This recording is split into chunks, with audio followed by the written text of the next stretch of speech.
Hi everyone, and welcome to the Willow webinar around Instagram. So in today's Instagram, I want to split the call up into three big sections. The first one is going to be about the first two topics. So why do we use Instagram and how should you understand the Instagram algorithm? Once you understand how this works, we can actually change our content to feed this algorithm more, to somehow befriend the algorithm. Once algo is your friend, you're going to get a lot farther with your content. The next part will be about the types of content you can make on Instagram and the types of content we usually make on LinkedIn, and how we can combine those two, together with a strategy of how many times you should post, how often you should post, how that looks in Instagram, because it again looks different than we're used to on LinkedIn. And then the last part will be some practical tips. So profile optimization, how I use Instagram to make stories very quickly, some basics I can help there. And then I made a list of apps or AI tools I also like to use in combination with Instagram to kind of speed up the process altogether. So why use Instagram? I think the most used reason with which we answer this question is just more visibility. Like, if we're on multiple platforms, we can connect with multiple people and again, widen our visibility. So that's the main reason I want to teach you how to use Instagram. The second one is that it creates more touch points all over. About 5 years ago, we needed 6 to 7 touch points to make a deal or close a deal. Right now, we're looking at more of 26 to 27. So that is a gigantic gap. So the more people see us, the more we build trust and the easier a sale will be. It's also really easy just to reuse the content that you were planning to use on LinkedIn, on Instagram and Facebook. So while sharing this, I'm not going to ask you to do even more work for social media, but more how can you use or reuse what you already have to also include Instagram and Facebook if you're not doing this already. So first, in order to understand Instagram, I'm going to talk about LinkedIn first as a little reminder. If you've been on LinkedIn yourself, if you're active yourself, you will know that it's very hard to get past your own network. All the posts you see on your own feed are either posts that your network has posted or posts that someone in your network has liked, found funny, finds insightful, has somehow engaged with. You very rarely see posts come into your feed, at least organically. This is not taking any paid ads into account. Very hard to see any real new content appear in your feed. So from our side, when we're posting ourselves, it's also very hard to reach people outside of that network. Now, Instagram works the exact opposite. So instead of you having to provide the followers or the audience to talk to, Instagram wants to understand who you are and what you post, and will then go looking for people who might actually be interested in hearing this for you. So instead of you building a network, you tell the algorithm who you are, and the algorithm will then push it to people who actually enjoy reading it. So it's not as important of how many followers you have on Instagram. It's more important that the algorithm understands what you do. As a quick example, let's say I am a recruitment agency. I just posted about a job vacancy. Like, I use the example of a junior marketeer here, or just a marketeer. I post something about this, so job available, this is a marketeer. The algorithm will then just look for people who were interested in a job in marketing. So maybe I looked up some job sites the last couple of days. I searched the word marketing in the LinkedIn job board, something that triggers the algorithm to realize like, oh, this person's looking for a job in marketing, and will just send my content to that person. That's how the algorithm works. So the important takeaway here is that it is so critical that Instagram understands who you are, especially in the beginning. So what I mean with this is start from what you truly stand for. Try to make a core sentence of what it is that you are, who is it that you are, and talk about that sentence first. The better Instagram understands who you are, the more interested the people will be who see your content. Once it understands, it can show it to the right people. To clarify this more, I'm going to give you an example. So let's say a law firm. What they could do is, as core sentence, focus on independent entrepreneurs, so solopreneurs or SMEs, small to medium enterprises, with legal contracts. So just focusing on the legal contracts, nothing more, just making the first few posts about this. This will create a very clear target group, being self-employed people, a very specific niche, being contract law. And this kind of content is very easy to translate in, like it says, tips, frequently asked questions, recognizable stories. Not because we're limiting ourselves to one core line, one core sentence, doesn't mean you're limited to what you post about it. It just means that the subjects about what you post are going to be very similar. Stay in line with one thing. Then what not to do. The same law firm could also start it with, we also do family law, real estate, corporate law, and criminal law for both private entities and companies.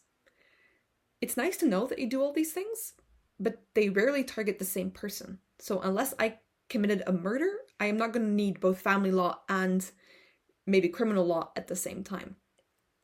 Very different target audiences makes it very general and very hard for Instagram to focus on what it is exactly that you do.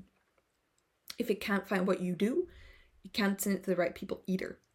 So try, especially in the beginning, find that core message, find that core sentence, and work around that. 12 weeks, and then you can start differentiating about what you talk. Don't go too fast, but try to focus on what you do first.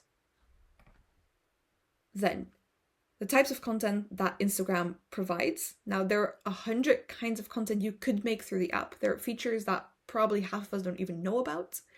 But I'm just going to use the big three that we all know, which is the post that appears in your feed.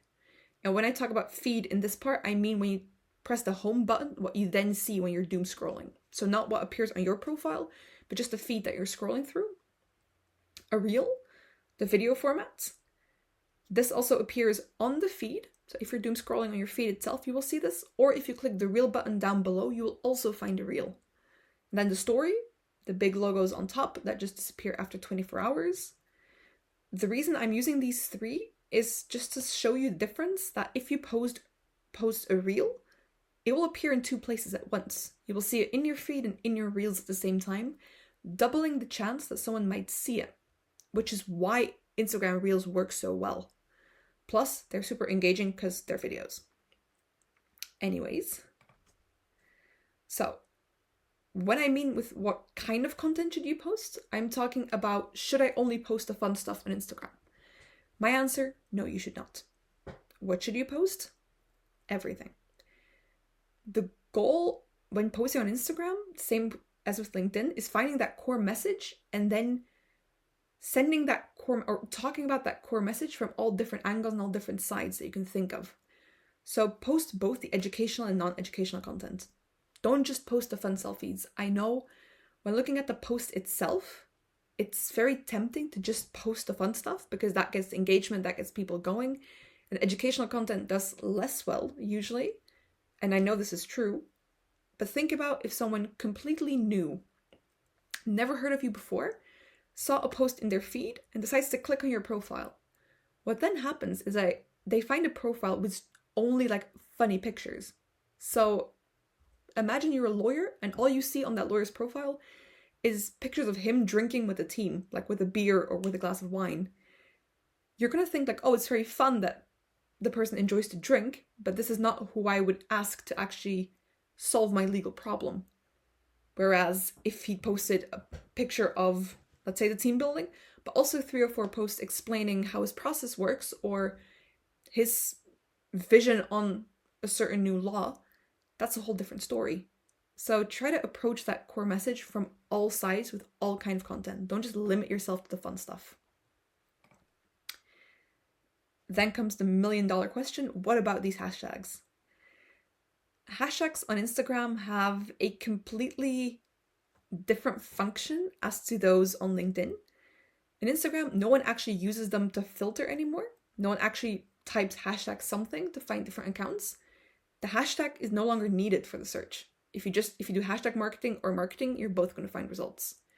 So the hashtags in Instagram have changed towards teaching the algorithm what you do, being a label that you add to your content. On top of just doing your regular content, you add the label That again helps the algorithm to understand what you post about and what your company is about. So should you use hashtags? Sure.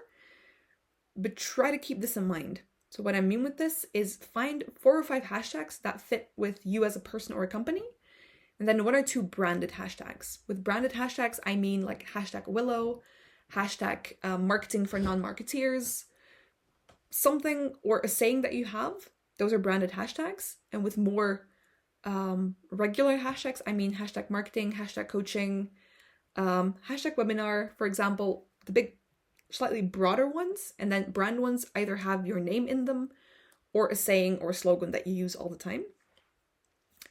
For a regular post, so I mean the Instagram squares, or the now 4x5s, I would use 2 regular hashtags and at least 1 brand hashtag. And when you're using Reels, use the whole shebang. Use all 5 to 6 regular ones and the branded hashtags all under there. Because what happens is that even though in the video you might be talking about something different, let's say I use this recording, for example, and make snippets. One of the videos might be about types of content. The other one might be about understanding the Instagram algorithm. They're 2 different subjects if you look at the videos alone. But by using the same hashtags, you tell the algorithm, like, even though I'm talking about something different, it's still about the same thing. It's still the same core message. So that helps kind of cover, even if you're talking about something slightly different, helps cover all of it as in being one company, one entity. Then, how should you strategically use Instagram? This is the strategy that Meta came up with that gives you the utmost visibility, like the maximum visibility in the shortest of time, and that is posting 2 reels a day for 12 weeks straight. Not sure about you, but that is a lot of reels. Now again, if I were to use this recording, for example, and split it up into tiny snippets, from maybe like an hour-long recording, I can get 60 reels, about a minute to 90 seconds. I can get around 60 to 45 snippets, assuming I can use all of them. So okay, it does get me a couple of weeks, but it's still a lot to do to get this visibility. So what is it that I recommend? Look at this the same way we look at LinkedIn and find something that you can stay consistent with. If this is posting twice a week on Instagram, great. If it's once a week, also fine, but stay consistent. We're not only looking to be visible, but we're also looking to build that feed. So even if we're only posting once a week for 52 weeks straight, we're still going to end up with 52 posts on our personal feed. Like if you actually click your own profile, 52 posts will have appeared. So what is it I recommend? Most of us have the goal of posting twice a week on LinkedIn. Just make sure at least one of those posts appears on Instagram too. It can be the slightly more fun one. If you work with the strategy I teach most of you, where Tuesdays are educational, Thursdays are less educational, maybe try to put the Thursday post on Instagram as well. Do it like that. If you have a week that you think that both could work on Instagram, post both. Don't be scared about posting something on Instagram either. You don't need to have an aesthetic profile for it to work. No aesthetic feed is needed. Just post it, and then we'll see. If at one point we feel like, okay, these kind of posts aren't working, we change them up. But just get posting. Try to get at least 1 post a week out on Instagram as well to kind of cover all of that visibility. Then the question is, does that 1 post a week have to be a reel? No, it does not.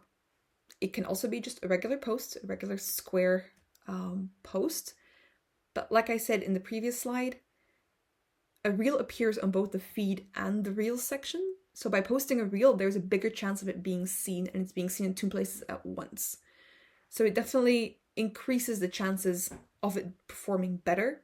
But if you feel more comfortable posting just a regular post, then please just post that post. Don't stop posting because you're scared of reels. Then do a regular post.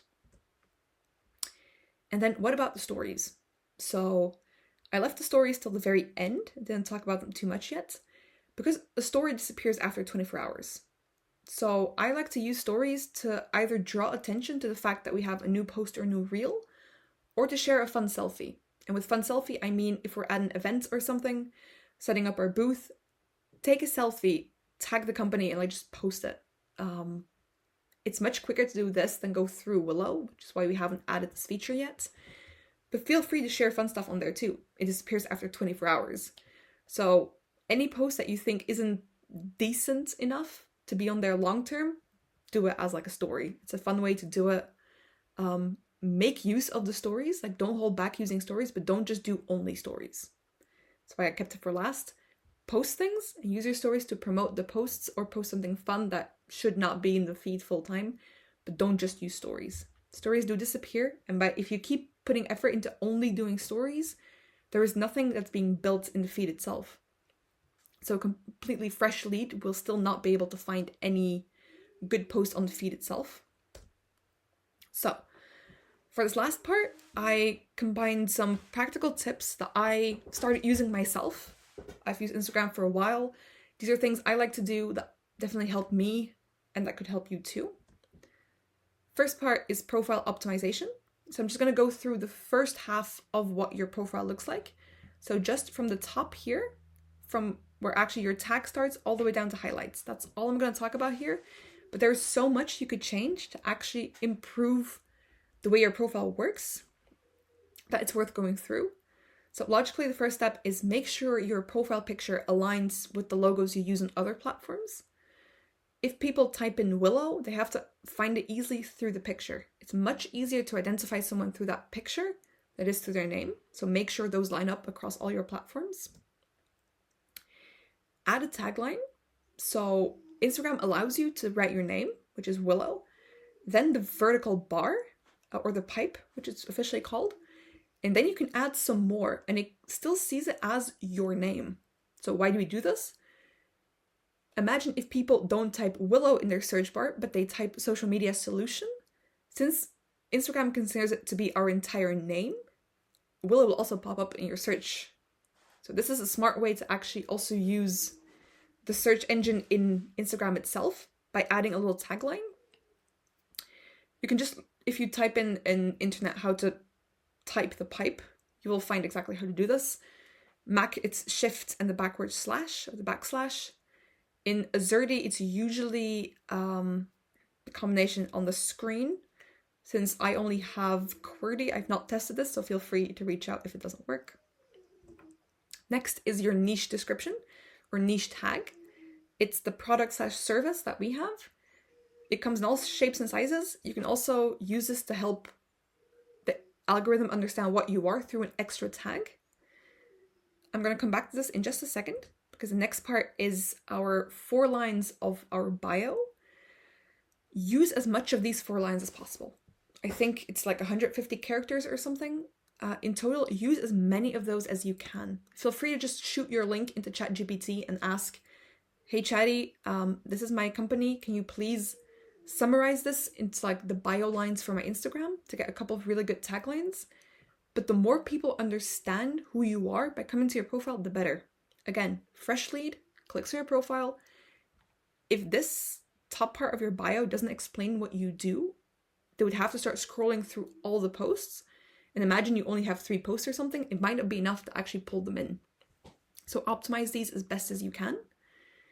A tip that I do have here is if you don't activate the niche tag on top, which I usually don't do, you get a 5th line to work with.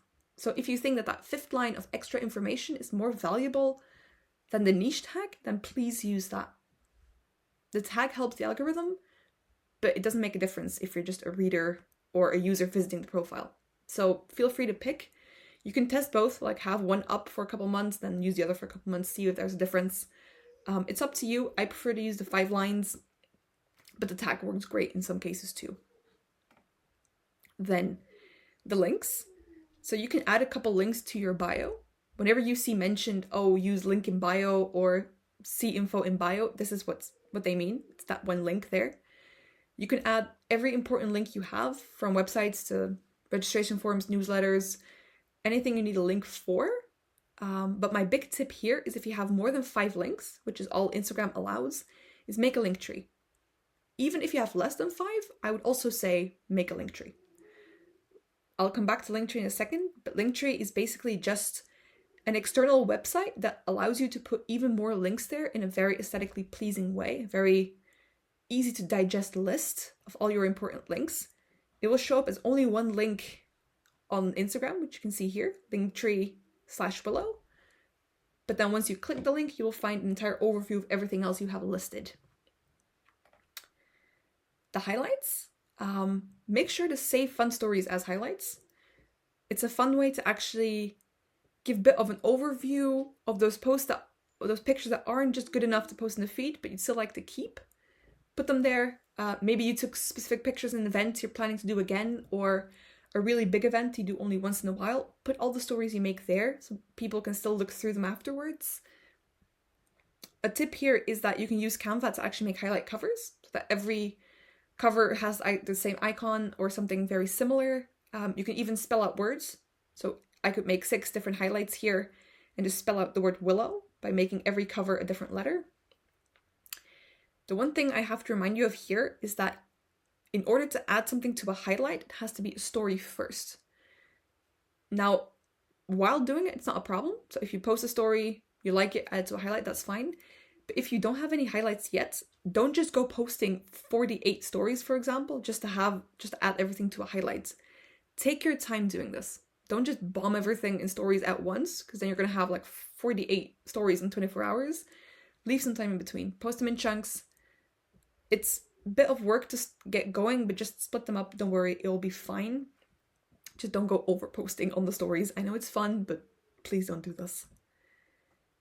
Then, I have been making stories for a while. I like it to remind people of new posts if an event is coming up, to give some information maybe of the location of an event, but this needs to happen quickly. Like, you should not be spending hours on making a story. So what I always like to do is actually make a couple of fixed branded backgrounds, so backgrounds that match with our brand perfectly, in Canva. Download these as pictures and then save these either under my favorites or even create like an extra album that's called backgrounds and then the company, so backgrounds below. This way you can actually use them as a picture on top of your story, because in the next slide I can show you. If you just click add to story, Instagram will provide you with a background. Now this beige one is not too bad, but for example, if my post had a blue background, 9 out of 10, I would have a blue background in the next story I make.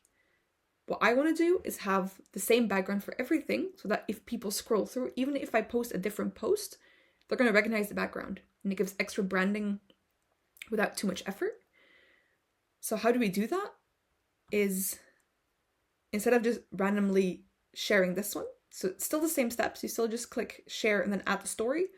It appears here. Go to photos, select photos, and then up there you select the camera roll. If they're in your favorites, you go to favorites. I have a special willow background. Select this specific folder or album, then choose the background you want to use. For this example, the webinar, I made a couple of very different ones. I usually use only the first 2, but it's completely up to you which ones you add here. Here I'm just going to select this one to use. So I just hit camera roll, backgrounds, and clicked on the one I need. There we go, I clicked it. And then it just appears as a picture. Because remember, in the first step, we added a photo. It appears as a picture. All you do now is just enlarge it. Make sure it's the same size as the screen. And then hold it and scroll down, which you control the layers of where it appears. Just move it to the background. And then you basically have created a fake background that looks exactly as if you actually use it from the beginning. And this way you can do it over and over again for every story you post. I could make every story look like this, or maybe use the will one in the background. The only thing I do not add to my templates, is a logo. Now, usually if I am your marketing coach, social media coach, if you've seen me in calls, I will always tell you to add a logo to your posts. In a story, you don't have to, because remember, when you hit the story, your own name for your account will appear here with your logo. So there will be a logo already. And 9 times out of 10, if we add it to the background, first of all, remember, we're enlarging the picture to make it fit. So there's a chance that if we do that, the logo disappears, or that it appears behind either the comments bar here or behind the name on top. So I usually don't do this. Since there is always a logo in my posts, there will always be a logo somewhere. And again, your name appears with your picture, which is your logo. So some kind of brand logo will always be on there. Then lastly, the different apps that I like to use outside of Instagram itself. Instagram itself is a really great editing tool, especially for making videos, adding voiceovers. Instagram is really, really good. But sometimes you can use something else, or if you're not as familiar with using Instagram, feel free to use one of these. Now, assuming that you're watching this, most likely you're a coaching client and we've already sold you on Canva. I think most of us use Canva, so I'm not going to explain this again. I will be explaining CapCut and Linktree. So CapCut is basically a video editing app that allows you, that's the video version of Canva, let's put it that way. It has existing templates to use, usually following the most common trends on Instagram and TikTok, to just help you do that. The free ones are limited, so for CapCut, I do recommend getting the paid version. I think the pro version is around €20 a month right now. It is worth the money. Little exclamation though, it's a bit of a learning curve to learn to use CapCut. The basic features you'll get the hang of very quickly, but there are so many features that, especially if the pro version, everything unlocks, that you're going to either be scared and not use half of them or just have no clue what they do. So specifically in the beginning, I would recommend opening a video tutorial on YouTube or something and maybe searching something like a CapCut tutorial for team building or something. And just follow along with that tutorial. Not because I don't think you can do it on your own, but because that way there's a very big chance that you're going to use features that you usually don't use and just understand how they work. In my opinion, that's the quickest way to get the hang of CapCut. You can do full courses on CapCut, but those are usually for people who really want to spend all their time editing videos, who really enjoy making videos. If it's just for you to post a reel once in a while, I would do it through YouTube and just doing a couple of short tutorials. Then Linktree, like I mentioned earlier, it's the summary of all the special links, of all the important links. As you can see here, if you click the link here, it appears like this. So you can add the links itself, you can add subtitles, you can add pictures, you can even add logos if you want to make it look pretty, or if you have very clear different sections in your website, feel free to use the same logo there to make it clear which part you're talking about. The fun part about Linktree is that it is absolutely free. Everything you see here on the right, maybe except for the picture, I'm not sure if that's a paid version, free version or not, but everything else, every Linktree I've ever set up myself, I do through the free version. What you get with Pro is that you can check how many people click your link in Instagram and how many people then click which link in your Linktree. It is interesting, but since in Willow that we can track most of the links you use in the caption, I wouldn't be too worried about also needing analytics for Linktree. It's nice to have, but I don't think any of us will actually use those stats for anything specific. So it's up to you. CapCut, I recommend getting the paid version. Canva as well, Linktree not so much. So in general, this is everything that I wanted to cover in Instagram 101, teaching you the basics of how the algorithm works, how to strategize and how to use posts to actually also feed your algorithm, and the practical tips around what I like to do or tips about posting something on Instagram. If you enjoyed this webinar, please let me know. I would really look forward to making an Instagram 102, where we dive into some more actual structured posts and especially reels. Do a webinar about how to make reels properly that don't cost you ages, but really help boost your algorithm. So if you enjoyed this, let us know and feel free to join us on the next webinar. Thanks guys. Bye.